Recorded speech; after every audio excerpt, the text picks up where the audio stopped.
Descubrimos un nuevo universo. No es paralelo, sino interno a nuestro mundo. Está justo ahí, en todas partes a nuestro alrededor, y solo se manifiesta a escalas muy pequeñas. Dedíquenme unos cuantos minutos de su tiempo y les mostraré un truco. En este universo de lo infinitamente pequeño que apenas comenzamos a explorar hace casi un siglo. Ahora, los fenómenos que observamos tienen algo muy perturbador. La materia se niega a quedarse quieta.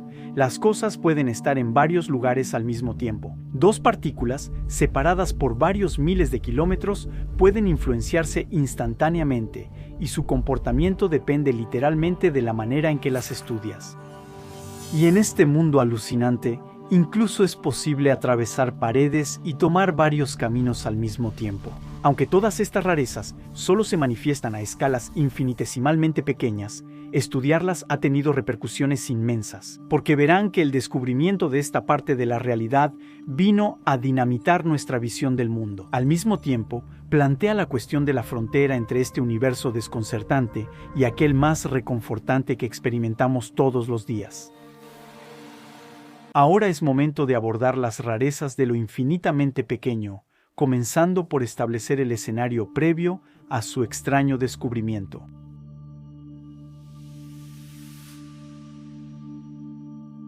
Hasta finales del siglo XIX, todos los físicos estaban de acuerdo en que el universo en el que vivimos solo está gobernado por leyes estables y predecibles. Vivimos, morimos y entre ambos las leyes naturales no cambian aunque no las veamos. Cuando cierras los ojos, la silla en la que estás sentado sigue existiendo y los planetas siguen girando. Si lanzas al aire una bala de cañón o una manzana, siempre terminan cayendo al suelo. Y Newton aplaude desde su tumba. Este universo predecible, donde el comportamiento de las cosas obedece a leyes lógicas, elegantes y casi reconfortantes, ya que las vemos constantemente en acción, bajo. Entonces, obviamente, el hecho de que un objeto que cae nos parezca lógico no significa que sea fácil de entender en detalle las leyes de la naturaleza que rigen su caída. Pero durante mucho tiempo, los científicos que intentaban descifrar las fuerzas que gobiernan el universo sentían que estaban frente a una máquina mecánica de una complejidad increíble. Sin manual es muy difícil descifrarlo, aunque intuyes que todas las piezas están y con esfuerzo debería ser posible entender la lógica. Tanto así que, para muchos, la ciencia en esa época se percibía como el arte y la manera de llegar a leer las mecánicas de la naturaleza, que se imaginaba funcionando como un gigantesco reloj dotado de engranajes que se ajustan en una sucesión de tic-tacs impecables. En ese universo, que es en el que evolucionamos todos los días, las causas tienen efectos. Si dejo caer una bola de boliche de este autor, puedo calcular el impacto en mi piso, sabiendo que no terminará en la casa del vecino. Llevando la lógica aún más lejos, incluso pensábamos que, en teoría, si conociéramos prácticamente las posiciones y las velocidades de todas las partículas del universo. Hoy en día, en principio, como un gran relojero omnisciente, deberíamos ser capaces de predecir exactamente el futuro, y eso para la eternidad. Excepto que un día, este universo predecible y previsible comenzó, un poco sin avisar, a resquebrajarse. Y con él, nuestra manera de concebir la realidad empezó a desmoronarse poco a poco. Alice empezó a reír.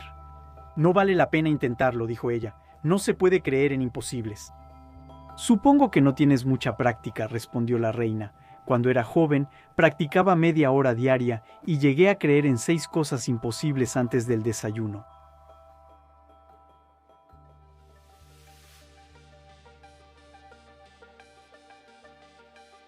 La cómoda rutina diaria realmente comenzó a descarrilar a principios del siglo XX, desde que nos interesamos por el comportamiento de átomos, electrones y fotones, es decir, la materia en lo muy pequeño. En ese tiempo, la mayoría de los científicos lo creen. La física moderna casi domina el juego.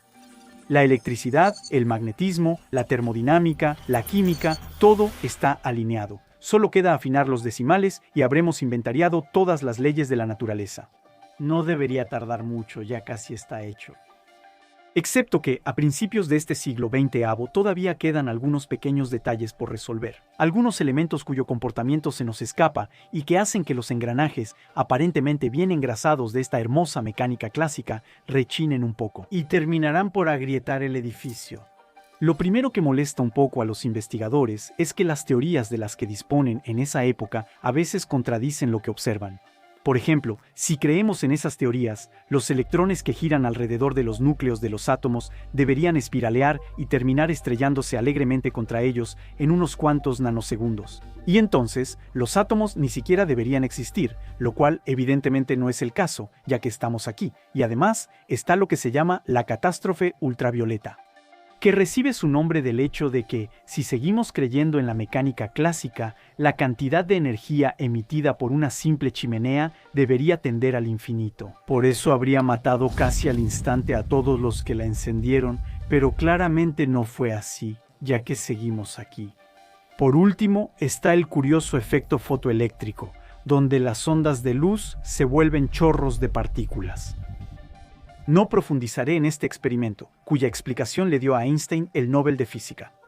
Lo que hay que recordar aquí es que, al intentar resolver estas pequeñas anomalías, los investigadores se toparon con un gran problema.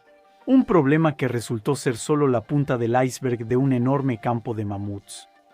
Porque cada anomalía pronto se volvió una puerta a un nuevo universo.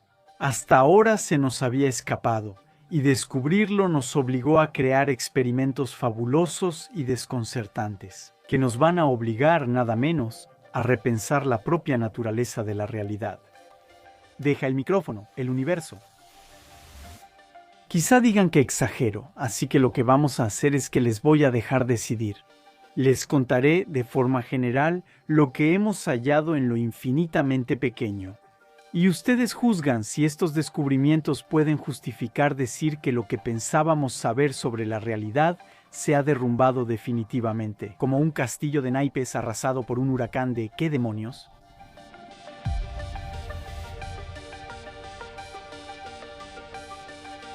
Exploremos los sorprendentes comportamientos que se ven a escalas muy pequeñas, con lo que se llama la dualidad onda-partícula, que nos dice que la materia, en lo infinitamente pequeño, se comporta tanto como una partícula como una onda, y parece elegir su identidad dependiendo de lo que intentamos medir o no.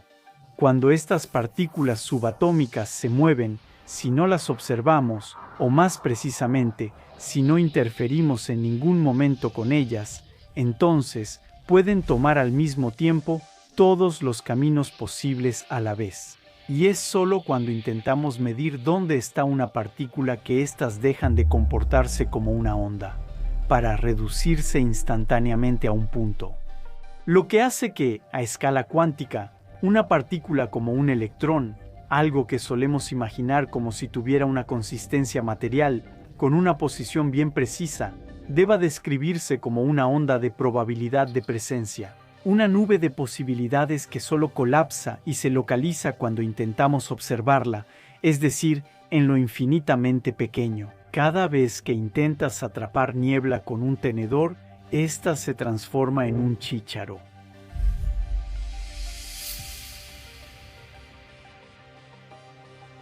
Esta bola solo está aquí. ¿Están de acuerdo? Pero a nivel atómico, a escala cuántica, debido a lo que se llama el principio de superposición de estados, este tipo de evidencia se viene abajo. Una partícula es una onda que puede estar en varios estados superpuestos simultáneamente. Así, un electrón puede ocupar al mismo tiempo dos posiciones, tener varias velocidades a nivel de energía. Y no es que no sepamos dónde está el electrón mientras no intentemos medirlo, es que literalmente puede estar en varios lugares al mismo tiempo. Y es solo cuando intentamos conocer el valor de su estado que, de alguna manera, forzamos su función de onda a elegir entre sus posibilidades. Es solo en el momento de la medición cuando el electrón decide tomar una posición. Estamos de acuerdo en que aquí, el sentido común y su pequeña voz tranquilizadora nos susurran que tengamos el valor de huir. Este universo que cuando lo estudiamos de cerca parece no existir realmente hasta que lo observamos. Y sin embargo, este gran disparate ha sido verificado y confirmado por miles de experimentos. hay una nueva rareza en lo infinitamente pequeño. Cuando intentamos observar una partícula, el valor de su velocidad y el lugar donde la vamos a encontrar siempre están determinados en parte por el azar. Un azar que no es un defecto de conocimiento ni el fruto podrido de la ignorancia, sino que forma parte integral de las reglas del juego que rigen la realidad a esas escalas de tamaño. En el mundo microscópico, ese azar sigue reglas precisas. Obedece a probabilidades restringidas, un poco como un dado ligeramente cargado y que tiene caras mucho más pequeñas que otras, y resultados prohibidos. ¿Por eso se dice que en lo muy pequeño las cosas están cuantificadas? Una función de onda solo puede adoptar ciertas formas o valores. Un electrón solo puede tener ciertos niveles de energía distintos y extremadamente precisos. Así que hay, a nuestro alrededor, en nosotros, un universo discontinuo, un universo de valores en forma de escalera, en el que las partículas solo pueden pasar bruscamente de una forma de onda, de un nivel de energía a otro, sin puntos intermedios posibles. Es normal que tu cerebro rechace estas ideas. De hecho, lo preocupante sería lo contrario. Si tomo esta esfera y la lanzo al aire. Creo que podemos decir que, sin necesidad de ser un genio, si no le quitamos la vista de encima, sabemos exactamente y en cada momento dónde está. Conociendo su masa y las condiciones iniciales del lanzamiento, incluso deberíamos ser capaces de anticipar su posición final. Hasta aquí es sencillo, no digo nada nuevo, pero en lo muy pequeño. El mismo ejercicio sería como saltar por la ventana con la esperanza de aterrizar de pie y haber aprendido un ejercicio de alto vuelo dentro de tu propia cabeza, porque a esas escalas es literalmente imposible conocer con precisión tanto la velocidad como la posición de una partícula. Al aumentar tu conocimiento sobre uno de estos valores, el otro disminuye, es decir, si esta esfera fuera cuántica, conocer su posición con precisión me impediría saber en qué dirección y a qué velocidad se mueve.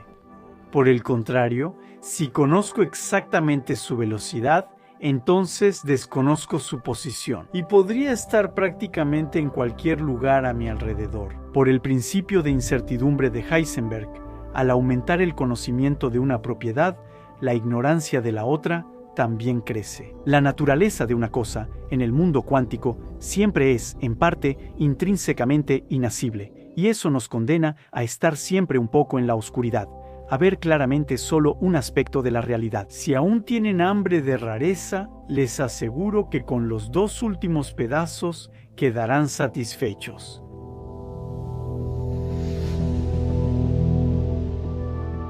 Comencemos con el descubrimiento de una hazaña que las partículas como los electrones son capaces de realizar, es decir, atravesar paredes. Estamos de acuerdo en que si toman un objeto que los rodea y lo lanzan contra una pared, a menos que su casa sea de pan de jengibre o que usen un misil, en ningún momento el objeto que lanzaron lo va a atravesar y mucho menos va a quedar intacto. Por otro lado, aunque se repita miles de millones de veces, siempre será el subtitulado MFP. Pero en lo infinitamente pequeño, nada de eso es cierto, y una partícula cuántica puede, de manera excepcional, atravesar obstáculos que en principio serían infranqueables, como si se abriera un diminuto túnel invisible que le permitiera acceder al otro lado. Este gran pedazo de extrañeza se explica por el hecho de que, a esas escalas, las partículas también son ondas de probabilidad que, si tienen mucha energía, penetran parcialmente en los obstáculos que encuentran. Y si estos no son demasiado gruesos, entonces pueden atravesarlos. Que una pequeña parte de la onda de probabilidad atraviese un muro no significa que la partícula lo haga, sino que, como función de onda, está en ambos lados del muro al mismo tiempo, y por lo tanto, existen muchas posibilidades de que la partícula aparezca al otro lado del muro. Si intentamos averiguar dónde está, estamos de acuerdo. Es sumamente extraño.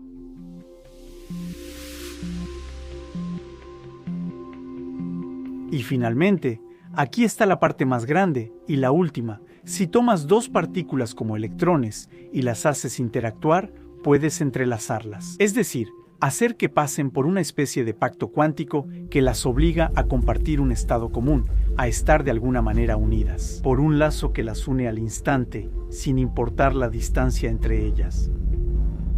Lo perturbador es que si estas dos partículas entrelazadas se envían en direcciones opuestas, incluso a miles de kilómetros de distancia, conservan una correlación instantánea. Si mides una, la otra lo sabe y se comporta en consecuencia de inmediato. No unos instantes después, no el tiempo que una información hipotética hubiera tardado en conectarlas, sino instantáneamente, sin importar la distancia que las separe. Todo sucede como si el universo se negara a considerar estas dos partículas, estos dos objetos, como dos entidades separadas. Es tan extraño como empezar a jalar de un hilo y notar que hay un ovillo que se está desenredando al otro extremo del universo. Excepto que aquí, absolutamente nada conecta estos dos elementos, que son capaces de influenciarse instantáneamente y que, sin embargo, juntos forman un mismo sistema. Les doy 2 segundos para digerir todo esto. Supongo que si siguen aquí están de acuerdo. Para decir que, con el descubrimiento de esta nueva parte de la realidad, la imagen de una hermosa maquinaria de relojería se hizo añicos como confeti. El mundo no solo es más complejo y extraño de lo que pensábamos, es radicalmente diferente. Y es nuestra capacidad de jugar con estas nuevas reglas lo que le dio a la física cuántica un arma teórica absolutamente formidable, que permitió, gracias a su asombrosa precisión, dar origen a toda la electrónica moderna. Los láseres, las lámparas LED, las memorias USB y las computadoras existen solo porque entendemos los ritmos inciertos que rigen los bailes indecisos de los electrones en la física cuántica. Un zapato puede estar simultáneamente en ambos pies y ser un paraguas. Y sin embargo, por fabulosos que sean estos descubrimientos que han permitido construir miles de objetos, también han destruido muchas de nuestras certezas en ese sentido. Son tanto un sueño despierto como una pesadilla para nuestros pequeños cerebros. Cada vez que lo piensan, se dan cuenta de que estos descubrimientos tienen el efecto de una bomba, habiendo hecho estallar los 3 pilares que sostienen el templo de nuestras intuiciones. Por eso estoy seguro de que, como yo, no pueden prescindir de ello en su vida diaria.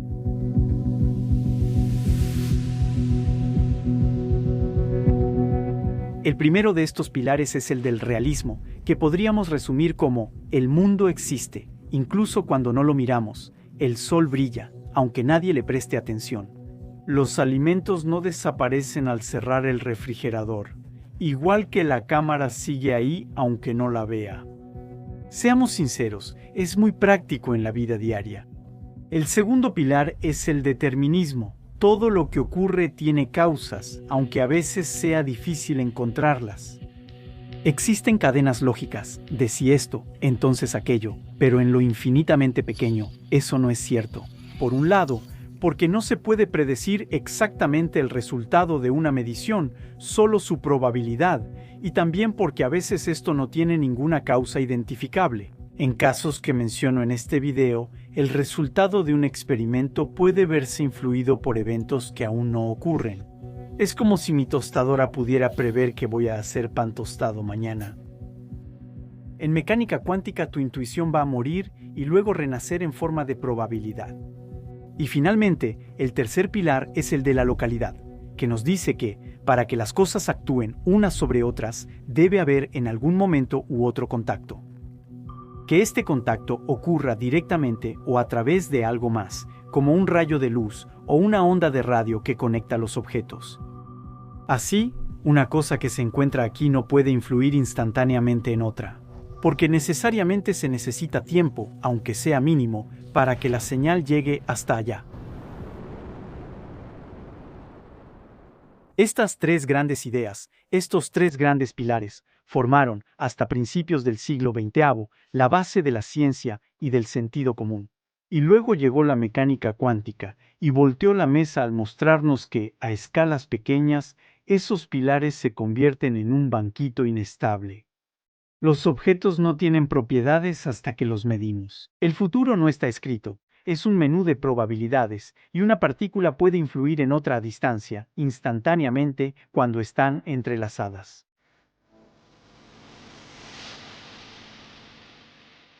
Entonces surge la gran pregunta: ¿por qué, si los objetos macroscópicos están hechos de muchas pequeñas cosas que, individualmente, se comportan así? Podemos ir a ver una película como espectadores sin que el hecho de observarla altere su desarrollo. ¿Por qué los patos no pueden atravesar una pared, aunque no los estemos mirando? ¿Y a qué nivel? ¿Esos pilares se transforman en taburete? ¿Dónde se encuentra exactamente la frontera entre estos dos universos que en apariencia se oponen en todo y que sin embargo coexisten?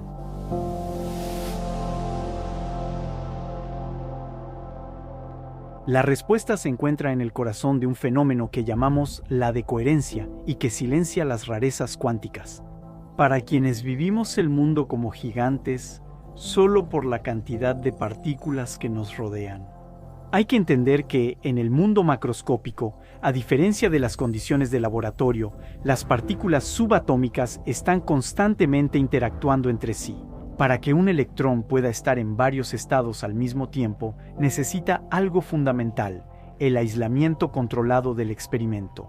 Solo sin perturbaciones externas se pueden observar y estudiar esas extrañas propiedades fugaces de las que hemos hablado.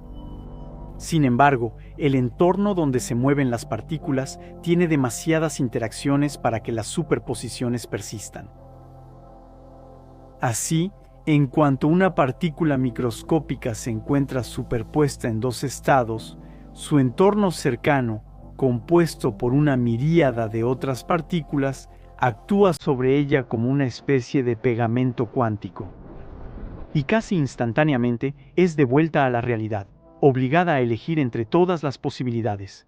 La velocidad a la que el universo obliga a una partícula a dejar de hacer travesuras es extremadamente rápida y depende esencialmente del tamaño del objeto en cuestión y de la riqueza en materia y energía de su entorno. Para que vean lo fugaz del fenómeno, la superposición de estados de una molécula compleja en el aire desaparece en 10 a la menos 30 segundos. La misma molécula, en un vacío casi perfecto de laboratorio, pero en presencia de luz, puede mantenerse en ese estado durante 10 a la menos 13 segundos, y se piensa que en el vacío intergaláctico, donde prácticamente no existe materia ni luz, la misma molécula debería, teóricamente, tener un tiempo de decoherencia de su longitud de onda de varios miles de años. Todos los cuerpos, incluso los macroscópicos como tú y yo, tienen una longitud de onda. Excepto que, mientras más masivo es el cuerpo en cuestión, más corta es esa longitud de onda. Para algo con la masa de un humano, esa longitud de onda es decenas de miles de billones de veces más corta que la de un electrón. Perdón por decirlo así, pero somos demasiado grandes para tener comportamiento cuántico. Tenemos propiedades ondulatorias como un muro de ladrillos. Actualmente, solo en laboratorio y bajo condiciones muy controladas. Lo mejor que hemos logrado es empujar el límite entre los universos de comportamientos clásicos y cuánticos, hasta el punto de lograr poner en superposición una molécula orgánica compuesta por casi 2000 átomos. Como tiene unos 10 a la 27 átomos, ¿no está lejos de poder atravesar paredes?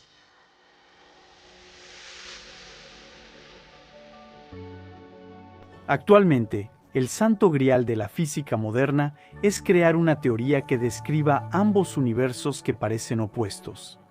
Y para intentar lograrlo, los físicos se rompen la cabeza tratando de unificar la relatividad general, que describe el comportamiento de todo lo que es muy grande. Tú, yo, las estrellas, galaxias, el espacio-tiempo y la mecánica cuántica, que explica lo muy pequeño, partículas subatómicas y campos fundamentales.